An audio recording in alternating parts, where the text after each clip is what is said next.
জননীং শারদাং দেবীং রামকৃষ্ণং জগদ্গুরুম পাদপদ্মে তয়ো শ্রিত্বা প্রণমামি মুহুর্মুহু। আধ্যাত্মিক দিব্যত্রয়ীর শ্রীপাদপদ্মে আভূমি প্রণতি জানিয়ে মাতৃ অনুধ্যান পর্বের আজকে মাকে স্মরণ মনন চিন্তন করার জন্য আমরা যাকে আশ্রয় করব তিনি রামকৃষ্ণ সংঘের অত্যন্ত নিকট একজন। তিনি হলেন আমাদের প্রিয় লক্ষ্মী দিদি। সেই লক্ষ্মী দিদির মুখে আরও কিছু ঘটনা আমরা শুনে নেব।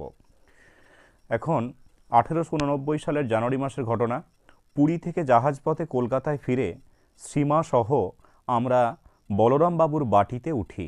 অর্থাৎ মাকে নিয়ে লক্ষ্মী দিদি উঠেছেন কোথায়? বলরাম বাবুর বাড়িতে। সেখান থেকে আমাদের আঁটপুর হয়ে কামারপুকুর যাবার ব্যবস্থা হয়। অর্থাৎ সেখান থেকে তারা কোথায় যাবেন? আঁটপুর ঘুরে কামারপুকুর যাবেন, পুরী থেকে ফিরছেন। সেখানে তখন স্বামীজি প্রভৃতি রয়েছেন। শ্রীমাকে পেয়ে স্বামীজির খুব আনন্দ।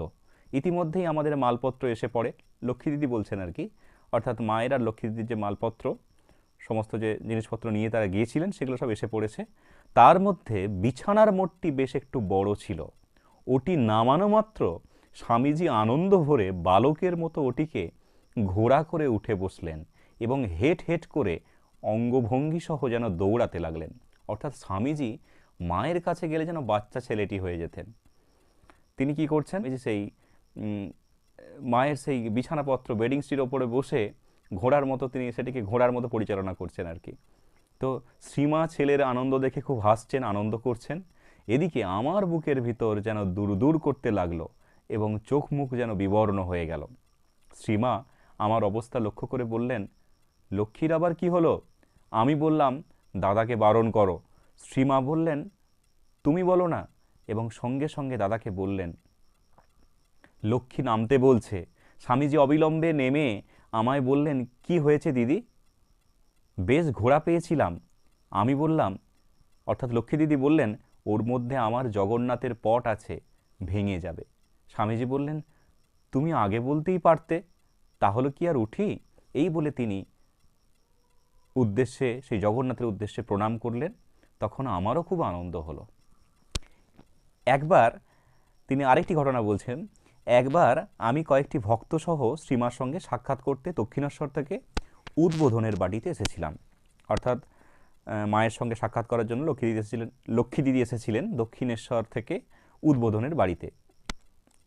বহুক্ষণ আমাদের কথোপকথন চলল। শ্রীমা জানালেন যে যোগীন মা জ্বরে পড়ে আছেন। এই শুনে আমি তাকে দেখতে গেলাম। যোগীন মা সেদিন থাকার জন্য অনুরোধ করায় আমি বললাম, অনেক রকম সব সঙ্গে এনেছি, আজ আসি। যোগীন মা অসুস্থ থাকায় যত্ন নিতে পারেননি এবং আমার বিদায়কালে আমাকে কিছু খাওয়াবার বা দেবার কথা শ্রীমার মনে ওঠেনি। পরে শ্রীমা লক্ষ্মীকে সমাদর করা হলো না, পাছে সে কিছু মনে করে, এই ভেবে চিন্তিত হলেন। অর্থাৎ মা একটু চিন্তা করছেন আর কি, এই রে লক্ষ্মীটা এলো অত দূর থেকে, কিন্তু তাকে কিছুই করা হলো না, আর তার আপ্যায়ন আদর যত্ন কিছু করা হয়নি। পরে শ্রীমা লক্ষ্মীকে সমাদর করা হলো না, পাছে সে কিছু মনে করে, এই ভেবে চিন্তিত হলেন। আমি সেদিন সশিষ্য এন্টালিতে শ্রী শ্রী ঠাকুরের উৎসবে গেলাম। কিছুক্ষণ পরে শ্রীমা তার জনৈক আশ্রিতকে ডেকে বললেন, ওরে, লক্ষ্মী চলে গেল, ওকে কিছু দেওয়া হলো না, নে তুই এই টাকা দুটি ও নতুন কাপড়খানি নিয়ে তাকে দিয়ে আয়। আশ্রিতটি শ্রীমার আদেশ শিরোধার্য করে আমাকে উক্ত জিনিসগুলি অবিলম্বে এন্টালিতে গিয়ে দিয়ে এলো। অর্থাৎ শ্রীমা লক্ষ্মী দিদিকে কত ভালোবাসতেন।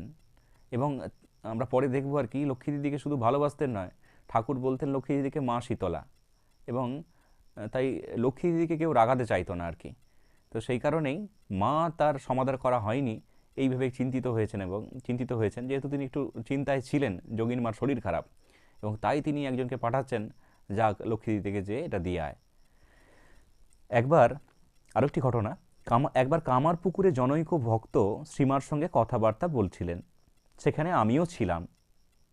তিনি বিদায় নেবার সময় শ্রীমা তাকে বললেন, আমায় ডাকিস, অর্থাৎ মা বলছেন ভক্তকে যে আমায় ডাকিস। পরে বললেন ঠাকুরকে ডাকো, তাকে ডাকলেই সব হবে। আমি, অর্থাৎ লক্ষ্মী দিদি বলছেন, না মা, এ কি কথা, এ তো তোমার বড় অন্যায়, ছেলেদের এমন করে ভোলালে তারা কি করবে? শ্রীমা, কই, আমি কি করলুম?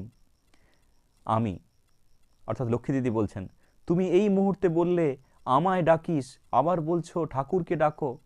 শ্রীমা তখন বলছেন, ঠাকুরকে ডাকলেই তো সব হলো। তখন লক্ষ্মী দিদি আবার বললেন, মা, এরকম ভোলানো তোমার অন্যায়। ভক্তকে বলছেন, দেখো, আমি আজ এই নতুন শুনলুম যে মা বলছেন আমায় ডেকো, তুমি এ কথা যেন ভুলো না। ঠাকুর আর কে, তুমি মাকেই ডেকো। তোমার বড় ভাগ্য যে মা নিজে তোমায় এ কথা বললেন, তুমি মাকেই ডেকো। শ্রীমাকে বলছেন, কেমন মা, হয়েছে এখন? মাকে বলছেন আর কি লক্ষ্মী দিদি। মা মৌন থেকে সম্মতির লক্ষণ জানালেন। তো এই হচ্ছে লক্ষ্মী দিদির বেশ কিছু কাহিনী মায়ের সম্পর্কে আমরা জানতে পারলাম, সমৃদ্ধ হলাম, এবং এগুলি যেন এক একটি ধ্যান চিত্র। এগুলি যখনই মনে পড়বে তখনই আমরা ঠিক মায়ের ছবিটা, লক্ষ্মী দিদির যেন ছবিটা কল্পনা করতে পারবো, এবং আমরা সেই জায়গায় চলে যেতে পারবো, নিজেদেরকে মায়ের চিন্তায় ডুবিয়ে রাখতে পারবো। আর যত মায়ের চিন্তায় আমরা ডুবে থাকবো, তত আমরা কিন্তু একদম গঙ্গা স্নাত সেই পবিত্র শিশুটি হয়ে থাকতে পারবো। যাই হোক, মায়ের কোলে আমরা সেই মা মা বলে শুধু মাকে জড়িয়ে পড়ে থাকব, এই ব্রত নিয়ে যেন আমরা থাকতে পারি, এবং সকলের সুখ শান্তি সমৃদ্ধি কামনা করে সকল ভক্তদের উদ্দেশ্যে আমার আন্তরিক প্রণাম নিবেদন করে আমার এই অনুধ্যান শেষ করছি।